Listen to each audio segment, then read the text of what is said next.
Please subscribe Tito Manny Vlog.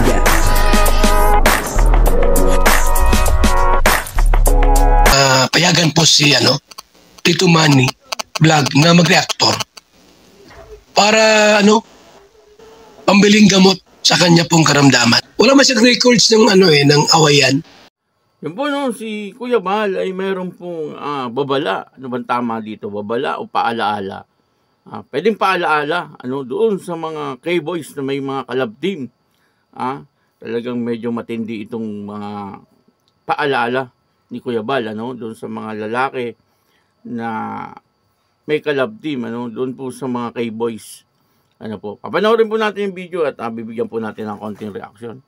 Pero bago po yan, ako muna po bumabati sa inyong lahat ng magandang umaga, magandang tanghali at magandang gabi sa inyong lahat mga kapatid. Saan man kayo ng panig ng mundo naroon ngayon ay mag-iingat kayo palagi at pagpalain kayo ng ating Panginoon. Maraming salamat din po sa patuloy na tumatangkilik sa aking YouTube channel at nanonood sa aking video reaction. Tuloy lang po natin suportahan sila Kuya Bal Santos Matubang, Kalinga Prab at Ate Edna Vlog. Ganun din po si Ma'am Jack Tapia. At kung nanonood po tayo ng kanilang mga video ay huwag po natin skip yung ads upang sa ganun ay patuloy tayong makatulong sa kanilang adhikain sa pagtulong sa ating kapwa na naghihikaw sa buhay. At pakisama na rin po yung aking mga kasamahan sa Karepa, Kalinga Reactor Partner. At ganun din po yung mga charity vlogger na Kalinga Partner. Ito po yung video na kung saan ay si Kuya Bal ay merong babala or paalaala doon sa mga K-boys na may mga kalab team. Ang kabuuan po ng video ito ay mapapanood po natin sa YouTube channel ni Bal Santos Matubang. Yan suportahan po natin. Ito po yung video. Lumalabas ang kalandian kapag niligawan nyo. Nang totoo yung, siyempre pag may gusto yan, tapos ibablog nyo pa, lalabas yung kalandian ng babae. Niligawan nyo siyempre magre-react yan.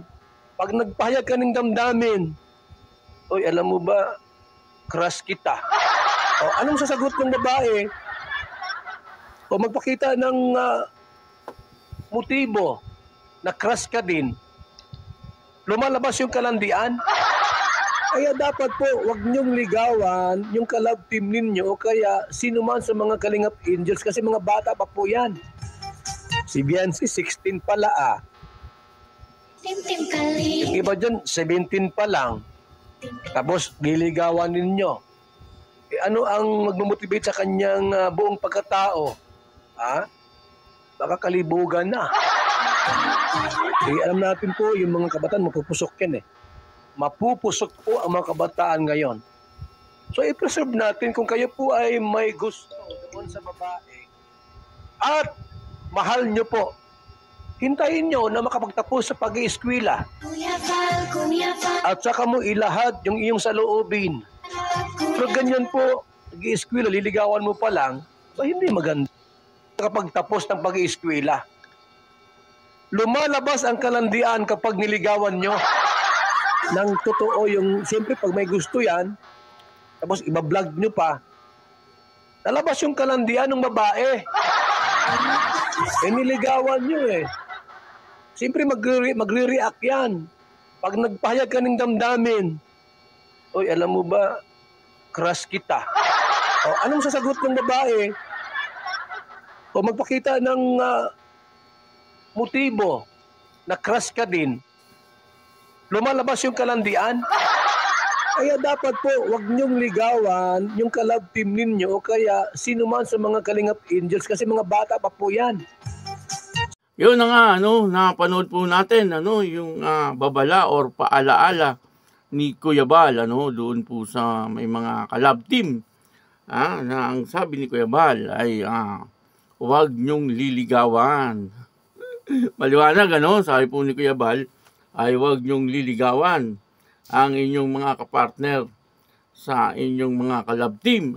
Kasi siyempre nga naman, ay alam naman po natin lahat na kapag niligawan, ay baka magkagustuhan. Mga batang-bata pa po ito. Itong mga Kalingap Angels. At minor de edad. kumbaga, ano, ayun ang paalaala ni Kuya Bal. Kung pwede, ay huwag nyo pong liligawan, ano. At ang isa pa po rito, siyempre, medyo mahirap din pigilin, ano, yung mga sarili. Siyempre, kapag maganda, no, tulad po ni nung mga Kalingap Angel, magaganda naman po silang lahat, ano po. At siyempre, kung may kalab team, baka ma-develop. Ano, yun ang mahirap yung madidevelop, ano. Madidevelop sa bawat isa. Ano, tapos yun dahan-dahan, hindi nila alam, ano, yung pala parang may relasyon na sila. Parang ganun, ano, hindi naman po niligawan, kumbaga parang nabuo lang yung relasyon, ano, dahil po sa kanilang sasama lagi sa paggawa ng teleserye, ano, nagkakaroon po ng parang komunikasyon na yung parang nai-inlove sa isa't isa, no, bagamat hindi nililigawan.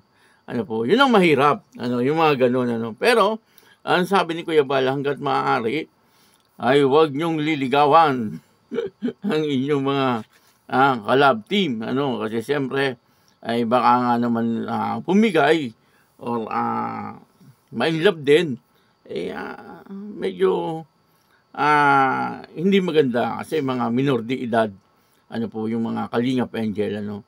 Meron naman po dyan mga 18 na, no, 18 lampas. Kaya lang sabi nga ni Kalingap Rab, hanggat nag-aaral, hanggat maaari, wag muna magbo-boyfriend.